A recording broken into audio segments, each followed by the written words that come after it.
Olá galera, queria convidar vocês para conversar acerca do nono presidente do Brasil, Venceslau Braz, que vai vencer as eleições presidenciais em 15 de novembro de 1914, substituindo o ex-presidente da República, o Hermes Fonseca, que, como eu falei no vídeo anterior, que está aqui no canal, foi um governo marcado por terríveis conflitos internos dentro do Brasil, como por exemplo o bombardeamento da cidade de Salvador, na Bahia.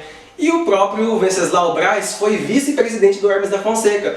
Porém, diferente do Hermes da Fonseca, cuja política destoou completamente da política dos governadores, política do café com leite, o governo do Venceslau Braz vai ser marcado pelo renascimento da política do café com leite. Afinal de contas, o Pacto de Ouro Fino, feito em Minas Gerais, vai marcar a reorganização da política do café com leite, da política dos governadores, que já havia sido planejado lá no mandato do quarto presidente da República, que foi o Manuel Ferraz Campos Salles. Vocês se lembram? Que aqui no vídeo que aqui no canal tem um vídeo sobre o governo do Campos Salles. Afinal de contas, se você é novo aqui no canal, você tem que saber que esse vídeo agora sobre o Venceslau Braz é parte integrante de uma série de vídeos que eu estou fazendo sobre os presidentes do Brasil. Aqui no canal tem uma playlist sobre os presidentes da Primeira República no Brasil, que está sendo composta até agora. Já falamos sobre o governo do Marechal Deodoro da Fonseca, Floriano Peixoto, sobre o governo, por exemplo, do Prudente Moraes, Campos Salles, Rodrigues Alves, Afonso Pena, sobre o primeiro presidente do Brasil, sobre o primeiro presidente negro do Brasil, né, que foi o Nilo Peçanha. Falamos agora sobre o oitavo presidente do Brasil, que foi o Hermes da Fonseca, e agora é a vez do Venceslau Braz, que vai pegar o Brasil bem durante a Primeira Guerra Mundial. E vai ser também um período que vai ser marcado por mudanças muito importantes no Brasil, como por exemplo a consolidação do desenvolvimento industrial no Brasil, que vai ter, por exemplo, o seu desenvolvimento lá para a década de 30, 40, 50 com o governo Vargas e os próximos governos que vão vir posteriormente ao governo Vargas. Mas também vamos ter aqui no Brasil, nesse período do governo do Venceslau Braz, a diversificação interna da economia brasileira. Afinal de contas, a Primeira Guerra Mundial vai forçar o Brasil a adotar uma política econômica conhecida como ISE, industrialização por substituição de importação. Afinal de contas, o mercado interno e externo brasileiro vão ser super impactados pela Primeira Guerra Mundial. Também vamos ter a formação da classe operária no Brasil e a greve geral de 1917. E é claro, não podemos deixar de falar também a finalização da guerra de contestado que teve no sul do Brasil. Afinal de contas, se você viu o meu vídeo anterior sobre o Hermes da Fonseca, você viu que no final do governo do Hermes da Fonseca teve o início da terrível guerra de contestados, que foi na fronteira do estado do Paraná com o estado de Santa Catarina, mais ou menos ali na cidade de Quadrado Santo, não é mesmo? Mas vamos com calma. Quem é o Venceslau Braz? Antes de falarmos sobre as questões que vão marcar o governo do Venceslau Braz, vamos falar quem é o Venceslau Braz primeiro. Bem galera, basicamente o Venceslau Braz, ele nasceu na cidade de Minas Gerais, filho de alguns proprietários rurais. E em 1890 ele vai se formar em Direito pela Universidade de Direito de São Paulo. Ele também vai ser prefeito de Monte Santos. Lá para 1893 ele vai ser deputado estadual. E lá para 1903 ele vai ser deputado federal. E lá para 1909 ele vai ser presidente do estado de Minas Gerais. Lembre-se, nesse momento a gente fala presidente dos estados e não prefeito dos estados. E lá para 1910 e 1914 ele vai ser vice-presidente do ex-presidente Hermes da Fonseca, né? Aquele cara austero que foi responsável por iniciar campanhas militares dentro do Brasil contra os seus opositores políticos, por usar e abusar do estado de sítio e por desvincular-se da política do café com leite, que garantia a alternância do poder entre as oligarquias paulistas e mineiras, não é mesmo? Enfim, o presidente Hermes da Fonseca ele vai desvincular-se da política do café com leite e da política dos governadores para favorecer as oligarquias que são favoráveis ao seu governo e principalmente para favorecer os militares. Afinal de contas, desde a saída do Marechal Floriano Peixoto, os militares sempre tentam voltar ao poder no Brasil e essa política de tentativa de voltar ao poder vai reverberar no governo do Marechal Hermes da Fonseca. Porém, pessoal, após a eleição em 15 de novembro de 1914 do Venceslau Braz e da consolidação do Pacto do Ouro Fino, o Venceslau Braz vai garantir que os interesses da elite cafeicultora paulista e mineira voltem ao poder. Vamos relembrar por que as elites cafeicultoras paulistas e mineiras são tão poderosas. Porque, como eu já expliquei aqui no vídeo sobre a industrialização e sobre a economia do Brasil, o café é responsável por 70% das exportações brasileiras. brasileiras, ao passo que a borracha era responsável por 28% das exportações do Brasil. Então é natural que os donos das maiores riquezas do Brasil, que são os cafeicultores, fossem sim os grandes controladores da política nacional. E para consolidar os seus interesses, eles sempre... E para consolidar os seus interesses, os estados que tinham maior exportação de café, que eram São Paulo e Minas, se revezavam no poder. E os outros estados que tinham menos recursos econômicos se contentavam em ser coadjuvantes de São Paulo e Minas Gerais. Assim que o Venceslau Braz ele assume o poder, ele vai dar continuidade ao combate à revolta de contestados lá no sul do Brasil. Você lembra da revolta de contestados, que eu já expliquei no vídeo sobre o Hermes da Fonseca? Se você não se lembra, eu explico novamente. Contestado foi basicamente um conflito que ocorreu mais ou menos nas fronteiras entre o estado de Santa Catarina e Paraná, no sul do Brasil. Como isso aconteceu? Existia uma porção territorial que ficava entre os estados de Santa Catarina e Paraná, que era alvo de disputa entre os dois estados. E no meio desse território, que não era nem de Santa Catarina nem do Paraná, existia uma grande comunidade de camponeses e trabalhadores que viviam da terra ali. Muitos desses camponeses já vinham sendo expulsos de suas terras pela ação de grandes latifundiários locais que se apropriavam daquelas terras que eram devolutas e pertenciam ao Estado. E a situação dos camponeses piorou muito quando a empresa estrangeira Brazil Railway Company, que era uma empresa que tinha capital brasileiro e estrangeiro, comprou muitas das porções de terra que passavam entre Santa Catarina e Paraná para a construção de uma estrada de ferro que visava ligar o estado do Rio Grande do Sul ao estado de São Paulo. E para a criação dos trilhos dessa estrada de ferro, essa companhia Brazil Railway Company comprou aquelas porções de terra que estavam entre Santa Catarina e Paraná. Isso resultou na expulsão de muitos outros camponeses daquela região. Essa mesma empresa também começou a participar da extração de madeira naquela região para o comércio da madeira. E também quando houve a finalização da construção das estradas de ferro que visava ligar São Paulo ao Rio Grande do Sul, muitos trabalhadores que trabalhavam nessa empresa passaram a ser despedidos, porque quando a empresa passou a cada vez mais a depender de máquinas, menos a mão de obra dos funcionários era necessário. Isso provocou uma onda gigantesca de trabalhadores da empresa e de trabalhadores rurais da região de Contestado, que começaram a ficar desalojados e produziu uma massa gigantesca de trabalhadores sem terra, pobres, famintos e revoltados com a condição social a que eles foram submetidos por conta dos mandos e desmandos dos coronéis locais e por conta da expropriação das terras que aconteceu a eles por conta da empresa Railway Company. Então o que aconteceu? Esse território de pobreza e revolta favoreceu a germinação de discursos radicais e fanáticos religiosos que começaram a radicalizar a raiva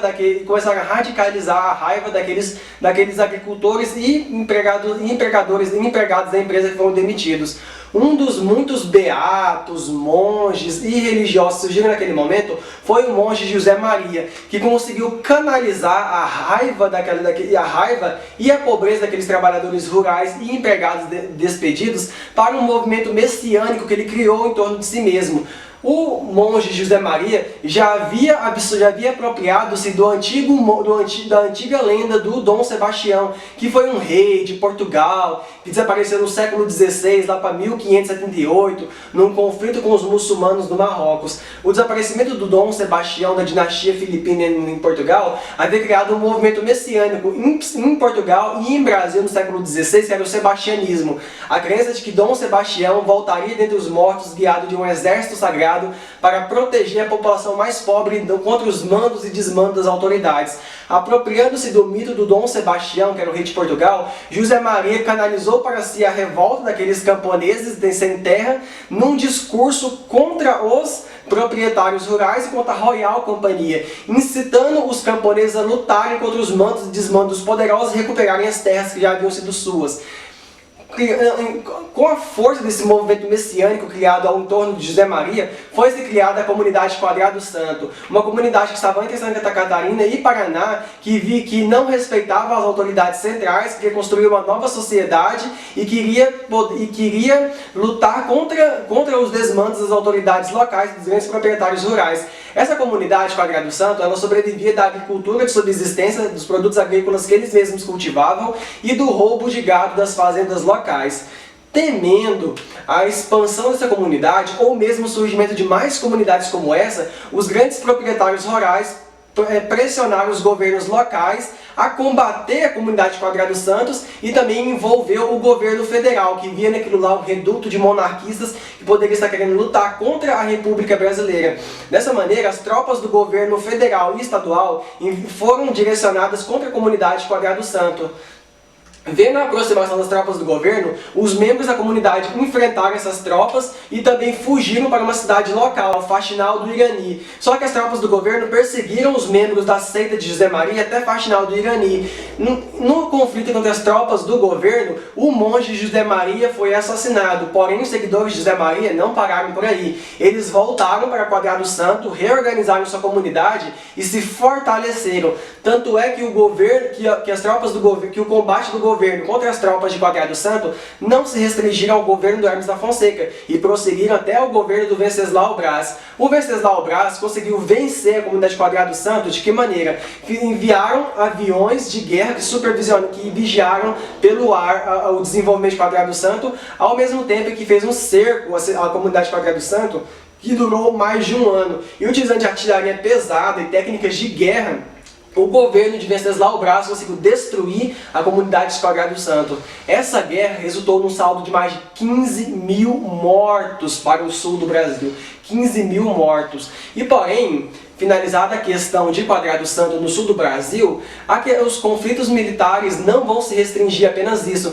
Lá no Rio de Janeiro vai estourar a Revolta dos Sargentos em 1915, que foi uma tentativa de golpe militar que visava substituir a República Presidencialista no Brasil por uma República Parlamentarista, visando o retorno dos militares ao poder, combater a corrupção da Primeira República no Brasil, que era a República Velha e Oligárquica, e também visava a diminuição dos poderes do Presidente da República, substituindo o presidencialismo pelo parlamentarismo, que o poder executivo passa a ser dividido em mais esferas. Obviamente que essa revolta, que também contava com policiais e bombeiros, vai ser violentamente reprimida pelas tropas fiéis ao governo do Venceslau Braz. Aquele acontecimento que realmente vai marcar o governo do Venceslau Braz e vai transformar para sempre o Brasil vai ser a Primeira Guerra Mundial. Bem pessoal, inicialmente o Venceslau Braz e o Brasil adotaram uma posição de neutralidade na Primeira Guerra Mundial. Não queríamos entrar nem do lado da Tríplice Entente nem da Tríplice Aliança. No entanto, pessoal, o afundamento do navio Paraná em 1914 por um submarino alemão vai desencadear a reação brasileira contra os alemães. Inicialmente, pessoal, o navio Paraná é um navio comercial brasileiro que estava se aproximando da Europa e foi torpedeado por submarinos alemães. Isso fez com que o Brasil, pessoal, se posicionasse contra a Tríplice Aliança. Mas em 1917, o fato da Alemanha ter afundado mais um navio brasileiro, o navio Macau, vai fazer com que o governo envie uma declaração formal de guerra contra a Alemanha. É oficial, pessoal, o Brasil estava na Primeira Guerra Mundial. Algumas pessoas fazem piadas dizendo que as tropas brasileiras só chegaram lá no final da guerra, que o Brasil quase não teve uma participação na guerra. Mas sim, pessoal, o Brasil teve uma participação modesta na Primeira Guerra Mundial, ao contrário da Segunda Guerra Mundial. Bem, o Brasil enviou um grupo de paramédicos militares que auxiliou as tropas que combatiam nos campos de batalha na Europa, além de enviar um grupo de aviadores e auxiliar, através da nossa marinha, supervisão e patrulhamento das costas do norte da África, principalmente do Estreito de Gibraltar, aquela região de passagem entre Portugal e o norte da África, mais especificamente a região do Marrocos. Mas como que a Primeira Guerra Mundial vai impactar de fato toda a economia brasileira? Bem, pessoal, o Brasil, cuja economia se sustentava principalmente sobre o pilar da agroexportação, principalmente a exportação do café para os Estados Unidos e Europa, vai sofrer grandemente com a Primeira Guerra Mundial. Por quê?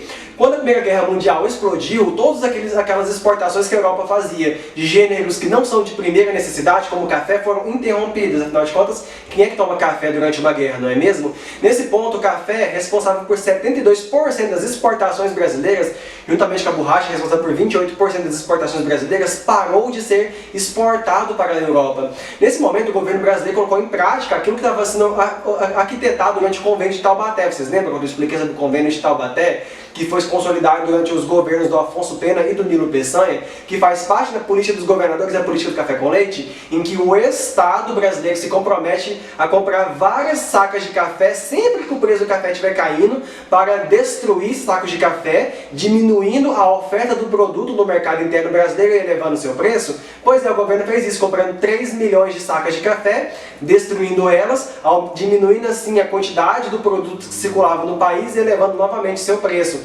Porém, pessoal, outra coisa também aconteceu. Como os países aos quais o Brasil importava tudo o que precisava estavam em guerra, o Brasil precisou se virar. O Brasil que importava tecnologia, manufaturas e produtos industrializados dos outros países, não podia mais importar, porque os países de quem o Brasil comprava as coisas estavam em guerra. Então o Brasil não teve mais como importar produtos da Europa que são vitais para a população brasileira. Nesse caso, o Brasil vai ter que iniciar um processo interno chamado na economia de ISI, ou ISI, que é a industrialização por substituição de importação. Ou seja, o Brasil vai começar a produzir aqui internamente aqueles produtos dos quais ele comprava dos países da Europa, mas que agora ele estava impedido de comprar por conta da guerra. Dessa maneira, o Brasil vai começar a produzir, além do café e da borracha, vamos começar a produzir algodão internamente, vamos aumentar a quantidade de indústrias têxteis aqui no Brasil. Já tinha algumas, mas eram muito poucas, ou seja, a indústria responsável pela produção de tecidos, pela movimentação do mercado da roupa. Vamos começar a produzir mais carvão aqui dentro do país, vamos a produzir mais carne, cereais, vamos começar também a investir na mineração de ferro e manganês, que são importantíssimos para a indústria siderúrgica. Afinal de contas, se você viu meu vídeo sobre a industrialização durante a Revolução Industrial, você sabe que o desenvolvimento de indústrias de bens de capital são essenciais para qualquer nação que pretenda consolidar a industrialização. Afinal de contas, o que é a indústria de bens de capital? É aquela indústria responsável pela criação do maquinário pesado, das máquinas para as indústrias, das instalações para as indústrias, responsável pela produção de aço e metais, como é a siderurgia e a metalurgia. Sem falar que o Brasil também começou a investir na construção de usinas para a produção de eletricidade, ou seja, o Brasil começou a se industrializar por conta da necessidade de obter produtos que ele não podia mais obter dos países lá fora. Isso vai levar a duas coisas aqui dentro do país. Primeiramente, a formação de um grande número de operários, São Paulo, Rio de Janeiro, no sul do Brasil, Minas Gerais, e a exigência desses operários por melhores condições de trabalho. Primeiramente, temos que ver um ponto aqui. A população negra, recém-saída da escravidão, de 1888, não foi incluída nos novos serviços urbanos criados nas cidades, por dois fatores. Primeiramente, porque os grandes industriais da cidade grande, do meio urbano, tinham muito preconceito com a população negra recém-saída da escravidão e não queriam dar a eles postos de trabalho. Os postos de trabalho urbanos foram dados aos brancos pobres. E principalmente, o Brasil começou a trazer de fora imigrantes italianos, espanhóis, alguns alemães e alguns japoneses que já têm costume com o trabalho industrial, que já tinham um conhecimento de como funcionavam as fábricas e um conhecimento técnico da operação de máquinas. Também temos que lembrar que a população negra recém-saída da escravidão no Brasil, por passar séculos sendo escravizada, não teve a oportunidade de desenvolver conhecimentos técnicos para trabalhar em máquinas. Outra razão por não terem sido incluídos no novo processo de modernização e construção das indústrias da cidade. Porém, pessoal, nesse período da República Velha no Brasil, que é a República Oligárquica, e não apenas no Brasil, mas no mundo inteiro, praticamente não existem leis trabalhistas ou uma legislação trabalhista eficaz. As pessoas que trabalham no meio urbano, no comércio, na indústria, não têm, por exemplo, direito a férias remuneradas, a um descanso semanal remunerado, não há nada que proíba as rotinas exaustivas de trabalho, como 14, 16, 18 horas diárias. Não há nada que impeça os patrões de darem salários horríveis para os seus funcionários, que obriguem as famílias a colocarem as crianças para trabalhar nas fábricas e complementar a renda familiar. Não existe sequer leis que proibissem trabalho infantil nas fábricas, pessoal. Era muito comum você ter crianças trabalhando 14, 16 horas nas indústrias.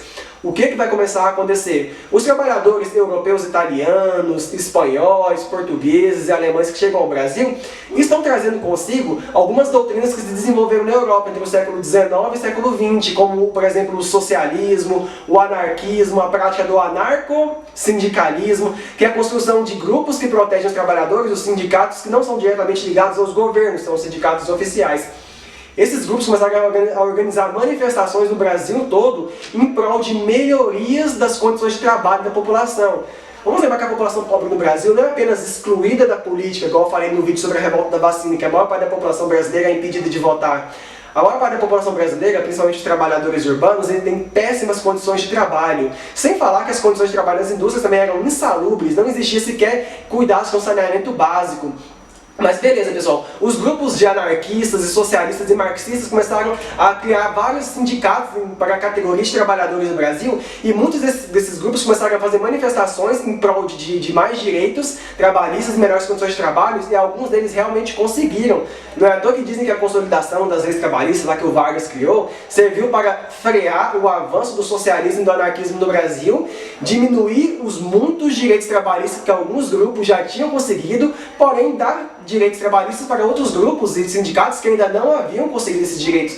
De qualquer forma, o que o Vargas fez na consolidação das leis trabalhistas foi criar um teto de direitos trabalhistas que impediu que o movimento socialista alcançasse mais direitos para os trabalhadores no Brasil. Mas enfim, pessoal, no meio das greves trabalhistas que estavam tendo, pessoal, em São Paulo e Rio de Janeiro, o estopim que vai levar as greves e o movimento de contestação das péssimas condições de trabalho a se acirrar foi a morte de um manifestante, de um trabalhador industrial, urbano, se não me engano, um sapateiro de origem espanhola, e que ele era anarquista. Um policial vai matar ele durante as manifestações.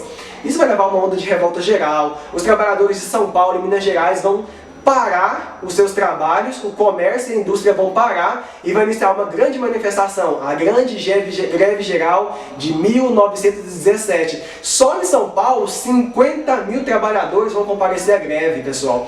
E eles exigiram melhores condições de trabalho, diminuição das rotinas exaustivas de trabalho, a diminuição do preço dos produtos no Brasil. Por quê? Outra coisa que levou os trabalhadores ao estopim, e que é muito importante frisar, é o quê?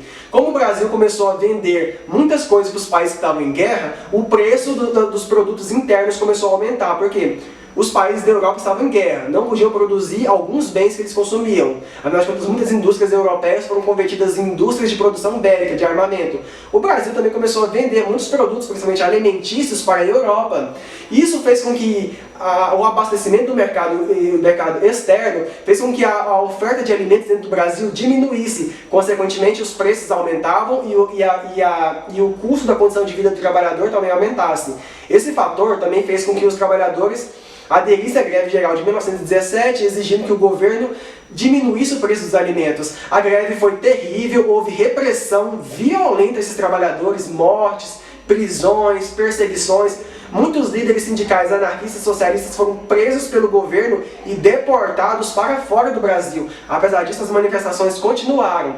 Os trabalhadores tiveram vitórias, por exemplo, conseguiram um aumento de 10% dos seus salários, porém eles não conseguiram diminuição dos preços e não conseguiram muitos direitos trabalhistas, coisa que eles vão obter posteriormente com a consolidação das leis trabalhistas do Getúlio Vargas, que vamos falar mais pra frente. Outra coisa que resultou da greve geral de 1917 foi a criação do Partido Comunista Brasileiro e de uma ideia de união de classe entre os trabalhadores brasileiros. Essa questão da criação do Partido Comunista Brasileiro eu posso discutir em outro vídeo. Agora, deixando de lado essa questão da greve geral, em 1916 houve uma reformulação do Código Eleitoral Brasileiro e a criação do primeiro Código Civil Brasileiro, muito parecido e baseado com o Código Civil Napoleônico, criado lá na França no século XIX pelo governo de Napoleão Bonaparte. Esse Código Civil Brasileiro resolvia algumas pendências jurídicas relacionadas à propriedade no Brasil, como por exemplo a sucessão e a transferência de bens após a morte de um ente da família, questões relacionadas ao casamento, a deveres, obrigações e direitos da população brasileira. Mas beleza, pessoal, chegando para 1918, está chegando ao fim o governo do Venceslau Braz e começam a acontecer movimentos relacionados à sucessão presidencial, pessoal. Como você sabe, no Brasil, o que conta para se tornar presidente do Brasil durante a Primeira República, ou chamada de República Oligárquica ou República Velha, como eu expliquei nos vídeos anteriores, não é a questão do carisma que vai conquistar eleitores. Afinal de contas, a maior parte da população brasileira está afastada dos mecanismos de participação formal da política brasileira, como por exemplo o direito a votar, é uma coisa que poucas pessoas têm no Brasil. igual eu já expliquei no meu vídeo sobre a revolta da vacina que está aqui no canal. Então o que conta no Brasil, para ser presidente do Brasil, durante pelo menos o período da República Velha, é a sua habilidade em fazer parcerias políticas com as elites brasileiras. E após o fim do mandato do Venceslau Braz, quem foi cogitado para ser presidente foi um cara que já foi presidente do Brasil, o Rodrigues Alves. Porém, pessoal, o Rodrigues Alves ele vai morrer vitimado pela gripe espanhola. Que afinal de contas, se vocês estão por dentro dos assuntos históricos, lá para a sucessão, lá para a passagem de 1918 para 1919, a gripe espanhola está vitimando mais de 50 milhões de pessoas pelo mundo inteiro, e no Brasil não é diferente. A gripe espanhola, que na verdade teve origem nos Estados Unidos, vai vir no Brasil através dos soldados brasileiros que estão voltando da Primeira Guerra Mundial e vai se alastrar igual fogo pelo país. Vai matar muitas pessoas. Inclusive, quem vai morrer é o presidente eleito, que seria o que era para ser o 10º presidente do Brasil, que é o Rodrigues Alves. A morte do Rodrigues Alves vai levar o seu vice, o Delfim Moreira, para ser o próximo presidente do Brasil. Oficialmente, vai ser a próxima videoaula aqui do nosso canal, vai ser sobre o Delfim Moreira. Enfim, pessoal, se você gostou desse vídeo, peço que deixe o seu like e se inscreva no canal. Isso ajuda o meu canal a crescer e a alcançar mais pessoas. Cada vídeo desses que eu faço aqui no canal demanda um trabalho extensivo de pesquisa e roteirização do vídeo. Então quando você deixa o seu like, se inscreve no canal, você me incentiva a voltar aqui a gravar mais vídeos. Sem falar que você é uma pessoa que gosta de história, cultura, filosofia, economia, aqui no meu canal tem muitos vídeos relacionados a esses assuntos. Agradeço muito a você que assistiu o vídeo até aqui, até a próxima e valeu!